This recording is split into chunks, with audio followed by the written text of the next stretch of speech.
Hello दोस्तों, आज हम बात करेंगे हॉट फर्मेंटेशन यानी गर्म पानी से सिकाई के लिए कुछ इंपॉर्टेंट प्रिकॉशंस पर। यूजली गर्म पानी से सिकाई बहुत सारे तरह के चोटों में, स्टिफनेस में, इंजरीज में यूज़ किया जाता है, लेकिन कुछ इंपॉर्टेंट बातों का ध्यान रखने की आवश्यकता है जो इस टेक्निक को ज़्यादा इफेक्टिव बना सकता है, ज़्यादा सक्सेसफुल बना सकता है और साइड इफेक्ट्स या प्रॉब्लम्स को कम कर सकता है। ये इस टॉपिक का सेकंड पार्ट है। फर्स्ट पार्ट में हमने कुछ टिप्स और प्रिकॉशंस पर बात करी थी। आज उसी डिस्कशन को कंटिन्यू करेंगे और कुछ और प्रिकॉशंस और टिप्स आपको देंगे जो कि हॉट वाटर फर्मेंटेशन या हॉट फर्मेंटेशन में आपके लिए उपयोगी होंगी। टॉपिक पर जाने से पहले जो लोग हमारे चैनल पर नए हैं उन्हें रिक्वेस्ट करूँगा कि चैनल को सब्सक्राइब करें, वीडियोस को लाइक करें, शेयर करें, फॉलो करें, कमेंट करें, पूरा देखिए। टॉपिक इंपॉर्टेंट है इसलिए इसे अंत तक देखिएगा। चलिए शुरू करते हैं इंपॉर्टेंट वीडियो।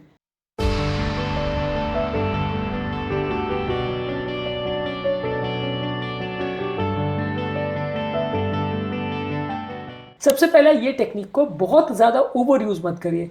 कई लोग का ऐसा होता है कि अगर गर्म पानी सिकाई से उनको थोड़ी देर का राहत मिला, फिर 15 मिनट में फिर चालू हो गए, फिर आधे घंटे में फिर चालू हो गए, फिर 1 घंटे में फिर चालू हो गए। अलग अलग लोगों को बोल दिया कि एक बार वाइफ करेगी, एक बार बच्चा करेगा, एक बार ये करेगा। ये टेक्निक को ओवर यूज़ करेंगे तो आपकी स्किन में डैमेज ही होगा, कुछ खास फायदा नहीं होगा। इसलिए 10 से 15 मिनट के लिए इसको करिए और कुछ घंटे के बाद रिपीट करिए, 2-4 घंटे के बाद रिपीट करिए।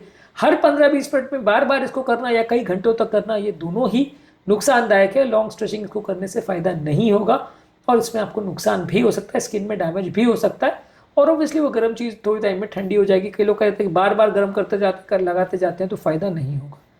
इसके अलावा प्रॉपर इसके लिए इक्विपमेंट जैसे हीटिंग पैड्स या हॉट वाटर बॉटल जो अवेलेबल है उसका प्रयोग कर सकते हैं।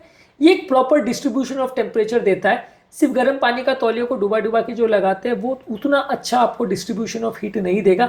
अगर प्रॉपर इक्विपमेंट उसका यूज़ करेंगे तो आपको बेटर रिजल्ट्स मिलेंगे। तो यदि किसी व्यक्ति को इसकी ज़्यादा या बार बार ज़रूरत पड़ रही है तो फिर वो प्रॉपर इक्विपमेंट खरीद ले और उसका ही प्रयोग करे तो ज़्यादा अच्छा है। हीटिंग पैड्स या हॉट वाटर बॉटल्स ईजिली किसी भी दुकान में अवेलेबल है, ज़्यादातर 200-400-500 में आ जाती है। इसका आप प्रयोग कर सकते हैं। बार बार जो तौलिया वाला जो सिस्टम है या गर्म पानी को डुबा के करने वाला सिस्टम है वो 1-2 बार जिसको करना है या एक बार चोट लगी उसको करना है उसके लिए ठीक है, पर जिनको डेली ही उसकी ज़रूरत पड़ती है, इनको बार बार जॉइंट का प्रॉब्लम है और बार बार ज़रूरत पड़ती है, वहाँ पे आप प्रॉपर इक्विपमेंट खरीद ले तो ज़्यादा अच्छा है। इसके अलावा आप हॉट वाटर बॉटल्स या इसके साथ सोना अवॉइड करिए। कई लोग का ऐसा रहता है उसको लगा के आप सो जाते हैं और कई बार उसमें ये ध्यान नहीं रहता कि टेम्परेचर बहुत ज़्यादा गर्म हो गया और वो कई बार जो है अनसेफ पोजीशन में भी शिफ्ट हो सकता है। सोते समय आप ध्यान नहीं रख पा रहे हो किस ऑर्गन को छू रहा है, किसको नहीं छू रहा है, कितना गर्म है कितना नहीं। कई बार क्या है लोग लगा के भूल जाते हैं, खासकर उम्रदराज पेशेंट में जिनको स्किन सेंसिटिविटी बहुत अच्छी नहीं होती, उनको पता ही नहीं चलता कि वो गर्म है कि ठंडा है। तो वैसे में जलने का चांस या डैमेज होने का चांस या यूजलेस होने का चांस बहुत ज़्यादा है, क्योंकि थोड़ी देर के बाद वो गर्म चीज़ ठंडी हो जाती है और फिर आपको फ़ायदा नहीं करती। तो उसके साथ सोने का कोशिश मत करिए, उसको लगा के रखिए जब तक आप जाग रहे हो और उसके बाद उसको बंद कर दीजिए, पर उसको लगा के सो गए ये गलत टेंडेंसी है। इसके अलावा मॉइस्ट हीट का प्रयोग करिए। ड्राई हीट बहुत अच्छा नहीं होता, बहुत ज़्यादा गीला भी नहीं होना चाहिए। आप ऐसा नहीं कि बिल्कुल डुबा के डायरेक्टली गर्म पानी से उसको निचोड़ रहे हैं जॉइंट के ऊपर, वैसा मत करिए। हल्का सा उसको डुबा करके सारा पानी निचोड़ लीजिए और हल्का सा गीला होना चाहिए। बहुत ज़्यादा गीला हो या बिल्कुल सूखा हो दोनों ही फ़ायदा नहीं करेगा। हल्का सा मॉइस्ट हो तो ये बेस्ट रिजल्ट आपको देगा। इसके अलावा किसी भी स्किन के लोशन या क्रीम के ऊपर इसका प्रयोग मत करिए। अगर मान लीजिए आपने स्किन में लोशन लगाया उसके ऊपर इसको लगा रहे हैं तो वैसा मत करिए।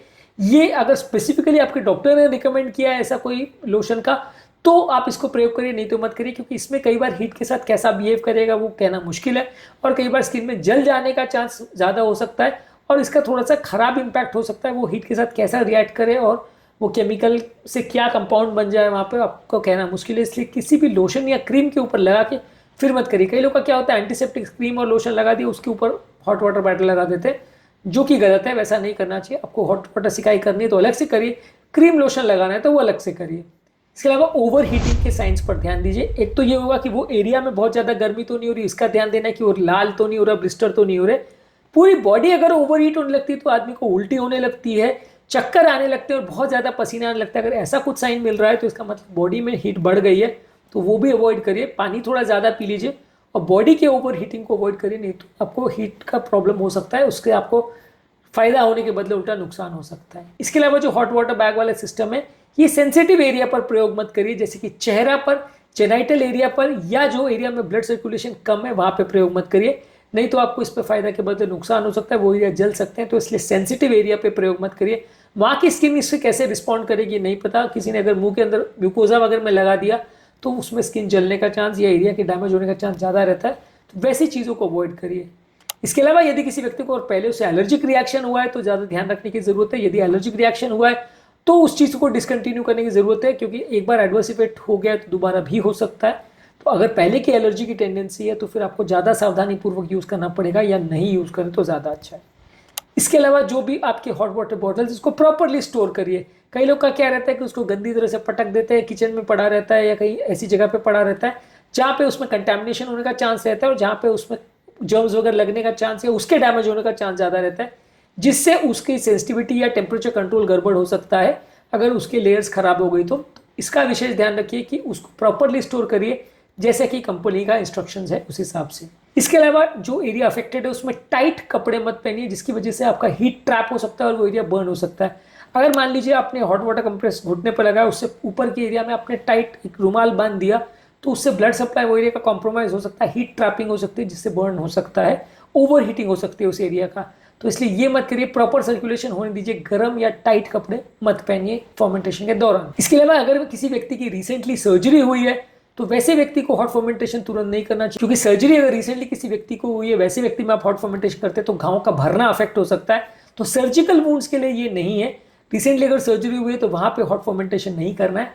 किसी को अगर प्रेगनेंसी भी है तो वहां पे भी इसका थोड़ा ध्यान से प्रयोग करिए। यदि आप वूम के ऊपर या बच्चा जहाँ पे है उसी एरिया में अगर इसका प्रयोग कर रहे हो तो वहां पे भी इसका प्रयोग थोड़ा ध्यानपूर्वक करिए, क्योंकि ये प्रेगनेंसी के दौरान अब्डोमिनल एरिया में यूज करने से बच्चे को इसका नेगेटिव इफेक्ट हो सकता है। तो ध्यानपूर्वक करिए। प्रेग्नेंट वुमेन्स जो अगर इसको प्रयोग कर रही हैं तो अपने पेट पर या अब्डोमिनल एरिया या बच्चा जिस एरिया में वहां पे इसका प्रयोग ना करें तो ज़्यादा अच्छा है। यदि किसी व्यक्ति को प्री एग्जिस्टिंग कोई ऐसी बीमारी है जो कि हीट से अफेक्ट हो सकती है, या कोई ऐसी प्रॉब्लम है जिससे उसका हीट टॉलरेंस कॉम्प्रोमाइज है, थायराइड वगैरह की प्रॉब्लम्स है, डायबिटीज़ वगैरह का प्रॉब्लम है जिससे टेम्परेचर सेंसिटिविटी कॉम्प्रोमाइज हो सकती है, तो वैसी चीज़ों में आपको ध्यान रखने की ज़रूरत है। ब्रेन की बीमारियां या साइकेट्रिक बीमारियां जिनको है उनको भी विशेष ध्यान देने की ज़रूरत है, नहीं तो वो कितना प्रयोग करेंगे, कैसे प्रयोग करेंगे, अनकंट्रोल वे में प्रयोग करेंगे, इसका मैनेज करना मुश्किल हो जाएगा। चीज़ फायदे के बदले उल्टा नुकसान करेगी, तो वहाँ पे थोड़ा और विशेष ध्यान देने की ज़रूरत है। तो आज के टॉपिक में हमने बात करी कि यदि आपको गर्म पानी से सिकाई करना है या हॉट फर्मेंटेशन करना है तो क्या क्या चीज़ों का ध्यान रखने की ज़रूरत है। इस टॉपिक के फर्स्ट पार्ट में हमने कुछ और यूजफुल पॉइंट्स पर बात करी थी, उसे भी चेकआउट करें। कोल्ड फर्मेंटेशन यानी ठंडे पानी से सिकाई में क्या चीज़ों का ध्यान रखने की आवश्यकता है, कैसे करते हैं, उस पर भी वीडियोज़ हमने किए, उसे ज़रूर चेकआउट करें। और इसके अलावा सिकाई के लिए राइस स्ट्रैटेजी पर हमने एक अलग वीडियो किया है, RIC स्ट्रैटेजी पर, वो भी एक इंटरेस्टिंग वीडियो है, इसे भी ज़रूर देखें। इसमें आपको काफ़ी कुछ जानने को मिलेगा और आपका ओवरऑल पेन का मैनेजमेंट स्ट्रैटेजी काफ़ी हद तक चेंज हो जाएगा। उम्मीद करूंगा कि आज के टॉपिक में कुछ नई बातें जानने को मिली होगी। जो लोग हमारे चैनल पर नए हैं उन्हें रिक्वेस्ट करूंगा कि चैनल को सब्सक्राइब करें, वीडियोस को लाइक करें, शेयर करें, फॉलो करें, कमेंट करें पूरा। Thank you.